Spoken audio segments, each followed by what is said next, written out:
Rekaman ini menunjukkan saat-saat terakhir Libby Squire yang berusia 21 tahun sebelum dia dilecehkan dan dieksekusi oleh predator yang melihatnya sendirian di jalanan.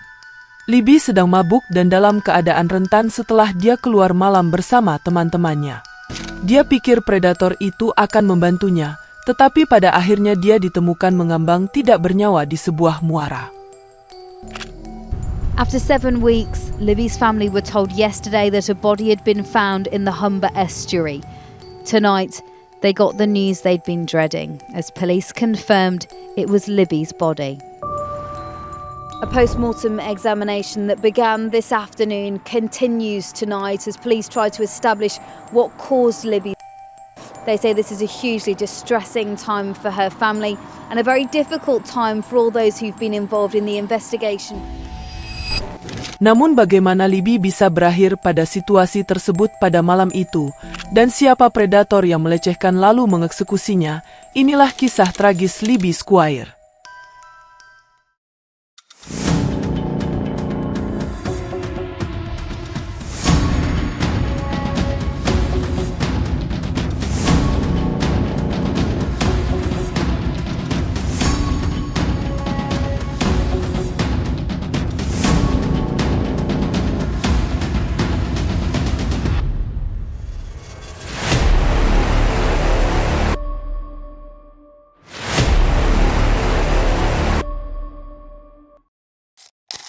Liberty Anna Squire atau lebih dikenal dengan panggilan Libby, adalah anak tertua dari 4 bersaudara dari pasangan Lisa dan Russell Squire. Dia tumbuh besar di Buckinghamshire, Inggris dan digambarkan sebagai seorang gadis cerdas yang menyenangkan, berbakat dan rendah hati. Dia mudah bergaul dan selalu berusaha menyertakan semua orang yang sangat dekat dengannya. Teman-temannya memberikan dia julukan cahaya dalam ruang karena kerendahan hatinya. Dia juga pekerja keras dan punya masa depan cerah, tetapi terkadang dia memaksakan diri sehingga kesehatan mentalnya mulai menurun. Dia menderita gangguan makan yang membuat nilai akademisnya mulai menurun, tetapi dia berhasil lulus dari sekolah menengah atas dan kemudian melanjutkan pendidikannya di Universitas Hull untuk belajar filsafat. Pada tahun 2019 Libby berusia 21 tahun dan merupakan tahun keduanya di universitas. Dia cukup berhasil dalam studinya dan juga sangat memperhatikan aspek sosial saat berada di universitas. Dia memiliki sekelompok teman yang baik dan terkadang mereka keluar bersama untuk bersenang-senang di sekitaran kota. Malam hari 31 Januari 2019, Libby dan teman-temannya keluar untuk minum bersama sampai sekitar pukul 10.30 malam, dan kemudian mereka memutuskan untuk lanjut pergi ke klub malam lokal The Valley yang berada di pusat kota Hull. Mereka tiba di klub sekitar pukul 11.20 malam, namun Libby ditolak masuk ke klub karena dianggap sudah terlalu mabuk. Teman-temannya harus membuat pilihan, pulang untuk mengakhiri malam itu atau melanjutkan pesta tanpa Libby. Mereka memilih untuk melanjutkan pesta namun tetap memastikan bahwa Libby harus sampai ke rumah dengan selamat sebelum mereka melanjutkan malam.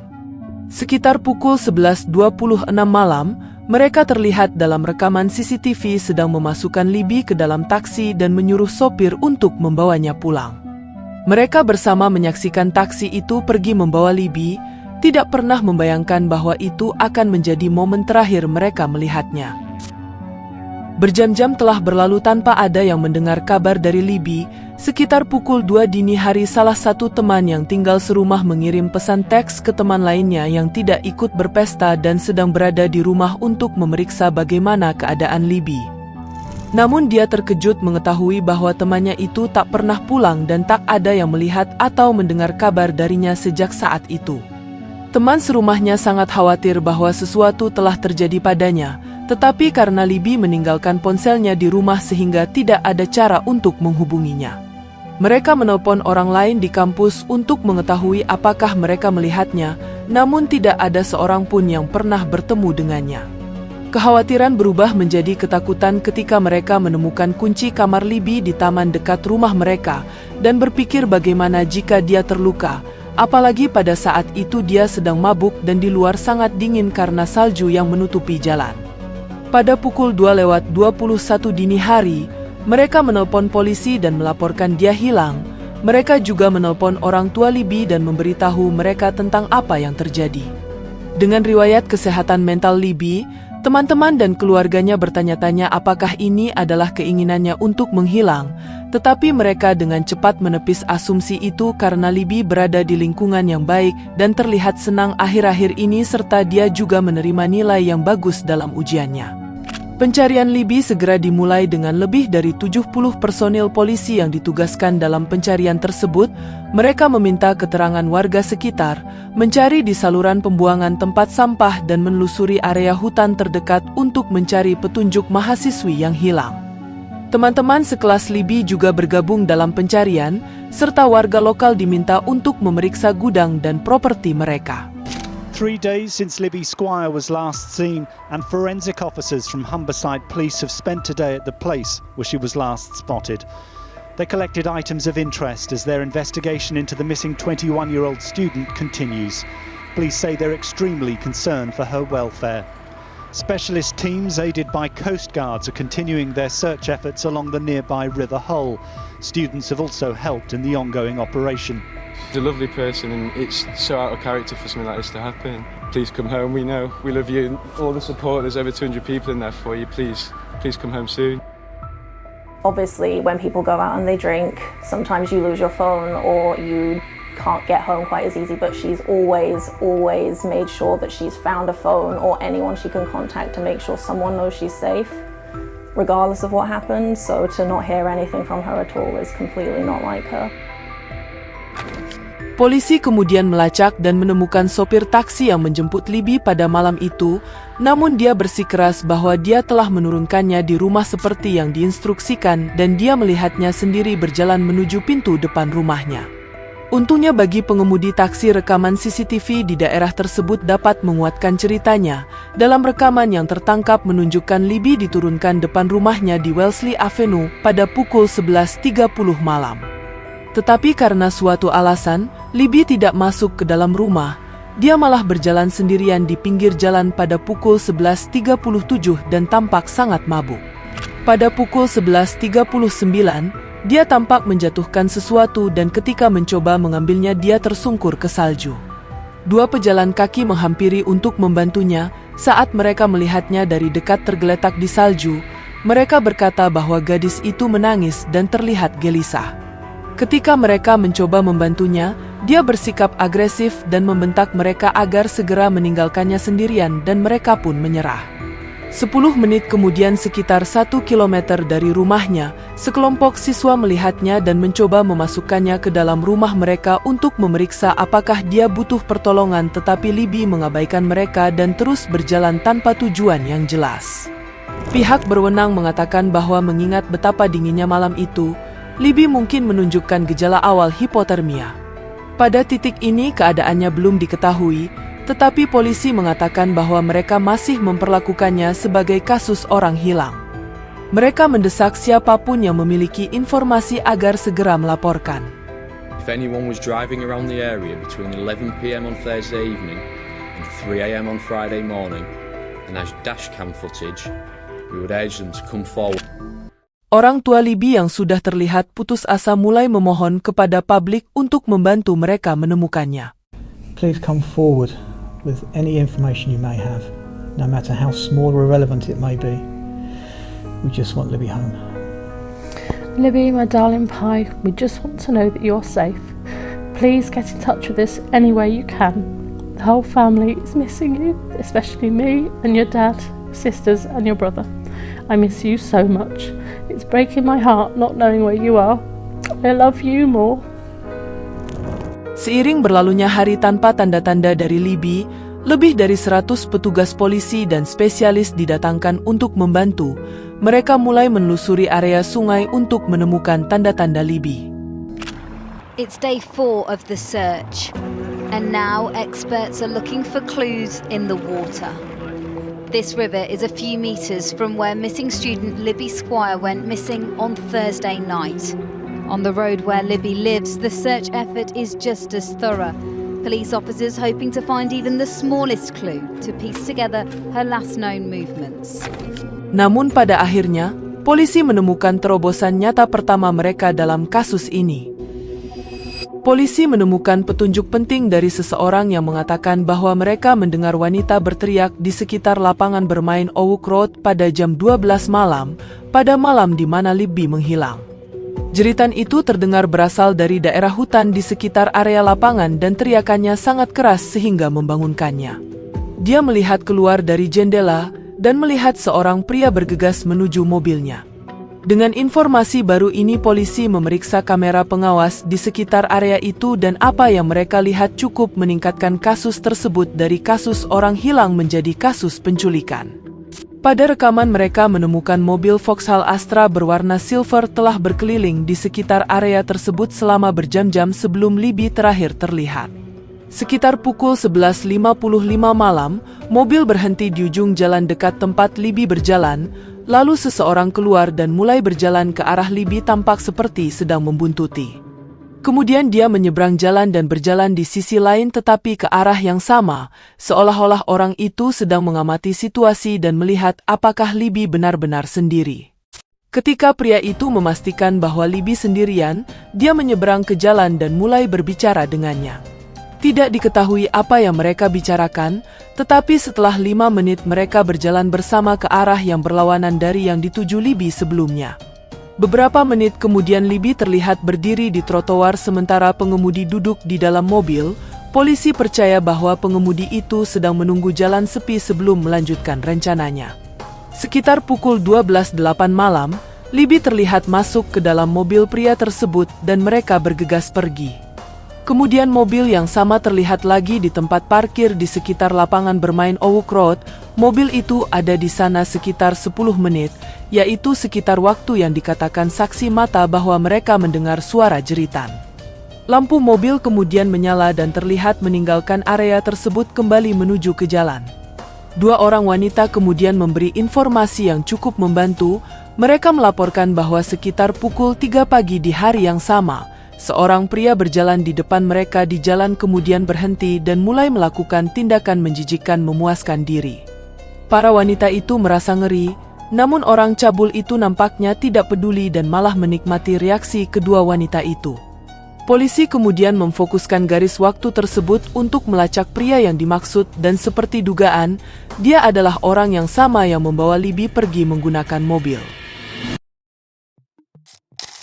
Pada tanggal 6 Februari 2019, polisi mengumumkan bahwa mereka telah menangkap seorang pria bernama Powell Relowix berusia 24 tahun sehubungan dengan hilangnya Libby. Powell berasal dari Polandia namun dia pindah ke Inggris pada tahun 2015. Tidak lama setelah pindah, dia bertemu jodohnya lalu menikah dan memiliki 2 orang anak. Tetangganya menggambarkan dia sebagai pria pekerja keras dan mempunyai sikap yang ramah. Tidak ada yang aneh tentang dirinya sampai tahun 2017 ketika dia mulai melakukan beberapa pelanggaran yang agak menjijikkan di sekitar kota Hull. Pada bulan Juli 2017, Powell dipergoki telah mengintip melalui jendela kamar sepasang kekasih yang sedang berbagi momen intim. Kemudian pada bulan Desember di tahun yang sama, dia masuk ke sebuah rumah, mencuri 2 mainan intim untuk orang dewasa dan pakaian dalam wanita. Januari 2019, kurang dari 3 minggu sebelum hilangnya Libby, dia melakukan tindakan memuaskan diri di depan sekelompok wanita, lalu mengikuti para wanita itu pulang dan mencapai klimaks di pintu depan mereka. Walaupun melakukan tindakan yang menjijikkan dan meninggalkan DNA-nya di mana-mana, dia tidak dapat diidentifikasi karena tidak memiliki catatan kriminal. Polisi telah menemukan tas berisi mainan intim, pakaian dalam wanita dan foto-foto wanita yang semuanya telah dia curi dalam perampokan. DNA-nya juga ditemukan pada barang-barang tersebut. Saat berada di dalam mobil polisi selama penangkapannya, Powell kebanyakan tertawa dan tampaknya sama sekali tidak terpengaruh oleh tuduhannya. Why are those soiled knickers in your car? What's funny? Because I am a normal guy and I don't do such things. Pada tanggal 20 Maret 2019, 1,5 bulan sejak kehilangannya, kasus Libby berubah menjadi tragis ketika seorang nelayan menemukan tubuhnya yang sudah sangat membusuk mengambang di muara. After 7 weeks, Libby's family were told yesterday that a body had been found in the Humber estuary. Tonight, they got the news they'd been dreading as police confirmed it was Libby's body. A post-mortem examination that began this afternoon continues tonight as police try to establish what caused Libby. They say this is a hugely distressing time for her family and a very difficult time for all those who've been involved in the investigation. Otopsi mengonfirmasi bahwa Libby telah dilecehkan sebelum dieksekusi. Karena kondisi tubuhnya yang sudah mengalami pembusukan, tidak dapat untuk menentukan bagaimana dia meninggal. Ahli patologi juga tidak dapat menentukan apakah dia masih hidup atau telah tiada ketika dia dibuang ke sungai. Dengan tubuh yang ditemukan, tuduhan Powell bertambah hingga mencakup penculikan, penghilangan nyawa, dan pemerkosaan. Pada tanggal 13 Agustus 2019, Powell mengaku bersalah atas 9 pelanggaran, termasuk pelanggaran kesopanan publik dan perampokan yang keterlaluan, tetapi dia menyangkal terlibat dalam hilangnya nyawa Libby dengan mengatakan bahwa dia tidak pernah melihat gadis itu seumur hidupnya. Are you responsible for kidnapping Libby Squire? No. Namun ketika polisi menunjukkan rekaman CCTV padanya, dia mengubah ceritanya dengan mengaku sebagai orang Samaria baik hati yang memberinya tumpangan dan membantunya. Hey man, stop please. I need help. I need go home, I need go my mother. Dia mengaku telah mengantarnya ke Oak Road dan kemudian pulang ke rumah. Pada saat itu pihak berwenang belum dapat memastikannya sebagai tersangka atas kasus Libby, mereka masih membutuhkan lebih banyak bukti. Sementara itu ia dijatuhi hukuman penjara 8,5 tahun untuk pelanggaran lainnya. Setelah semua bukti terkumpul, persidangan dimulai pada tahun 2021 dan berlangsung selama 4 minggu. Jaksa penuntut mengatakan bahwa Powell sedang mencari kesempatan pada malam itu ketika dia bertemu Libby yang sedang dalam keadaan mabuk dan mungkin menderita hipotermia. Sementara jaksa penuntut tidak dapat memastikan apakah Libby secara sukarela masuk ke mobil atau dipaksa, tetapi mereka bersikeras bahwa niat Powell memang tidak baik. Pada malam itu Powell berniat melakukan pelanggaran dan itu bisa saja terjadi pada wanita lain, tetapi Libby lah yang menjadi korban yang malang. Dia sendirian di tempat yang salah dan pada waktu yang salah, memberi kesempatan sempurna pada predator untuk menerkam mangsanya. Jaksa penuntut mengatakan bahwa Powell membawa Libby ke lapangan bermain di Oak Road untuk memanfaatkannya dan bahkan setelah dia mendapatkan apa yang diinginkannya, dia tidak berhenti sampai di situ. Dia mengeksekusinya dan kemudian melemparkan tubuhnya ke sungai untuk menghilangkan bukti. Powell memiliki goresan di wajahnya yang merupakan bukti bahwa Libby telah mencoba membela diri. Jaksa juga menyoroti riwayat Powell tentang pelanggaran bermotif seksual dalam 18 bulan terakhir sebelum pengeksekusian tersebut. Ia mengklaim bahwa Powell adalah seorang pria dengan dorongan seksual yang tidak terkendali. Dalam pembelaannya, Powell bersikeras bahwa dia hanya berhenti untuk menawarkan bantuan kepada Libby yang terlihat mabuk dan kemudian dia mengantarnya ke Oak Road, di mana mereka berpelukan, berciuman, dan melakukan hubungan intim atas dasar suka sama suka. Ia mengklaim bahwa dia kemudian meninggalkan Libby di lapangan dan pergi mencari wanita-wanita menarik lainnya untuk memuaskan dirinya sendiri di depan umum pada malam itu. Dia tetap menyangkal bahwa ia tidak ada hubungannya dengan penghilangan nyawa Libby. Selama persidangan, pengacara pembelanya membacakan beberapa bagian dari catatan medis Libby yang menunjukkan bahwa ia sebelumnya memiliki pikiran untuk mengakhiri hidupnya, termasuk melompat ke sungai. Namun hampir seminggu setelah musyawarah, juri memutuskan Powell bersalah atas semua tuduhan terhadapnya.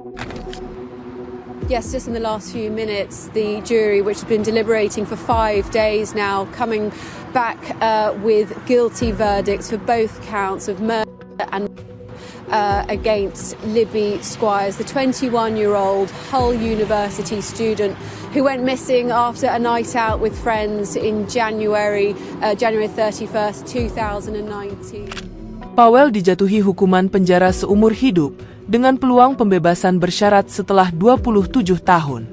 Saat menyampaikan hukuman, hakim menggambarkan Powell sebagai individu yang sangat berbahaya. Dia menggambarkan kejahatan tersebut sebagai kampanye menyimpang dari pelaku penyimpangan seksual. Powell benar-benar berencana untuk berpatroli malam itu di sekitar area mahasiswa untuk mencari korban. Dia juga dengan sengaja membuang tubuh Libby ke sungai untuk menyembunyikan tubuhnya dan berharap agar tersapu ke laut dan tidak pernah ditemukan. Firstly, we would like to thank everybody for their love and support over the last 2 years. We've both really appreciated it. Our special thanks go out to the police teams and the other agencies that were involved with Libby's case from the outset through to today. As a family, today's verdict changes nothing for us. There is no closure, we don't get to have Libby back, and our lives don't revert back to normal. However, we are pleased that all the hard work and dedication of the police and legal teams has been recognised. Libby will always be with us, and we are all so proud of our beautiful, caring, wonderful girl. And although she has been physically taken from us, the memories we have and the love we share will never be taken. Thank you.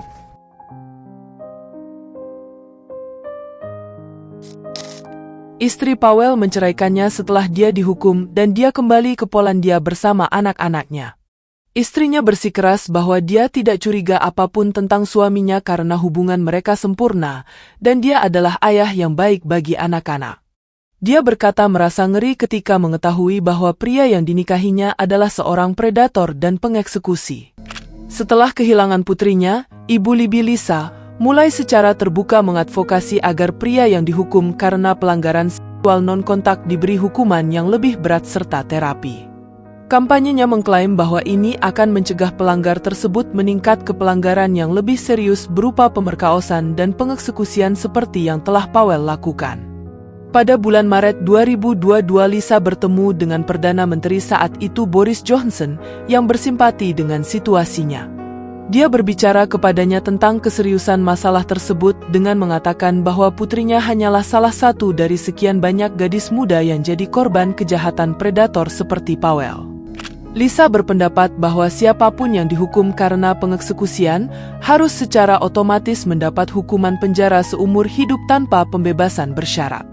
Untuk mendapatkan penyelesaian, Lisa dilaporkan meminta untuk bertemu dengan Powell di penjara pada bulan Oktober 2022. Lisa mengatakan bahwa dia tidak marah kepadanya, dia hanya ingin informasi dari Powell karena tidak mengerti mengapa dia melakukan kejahatan seperti itu dan ingin tahu bagaimana keadaan putrinya di 20 menit terakhir sebelum kehilangan nyawanya.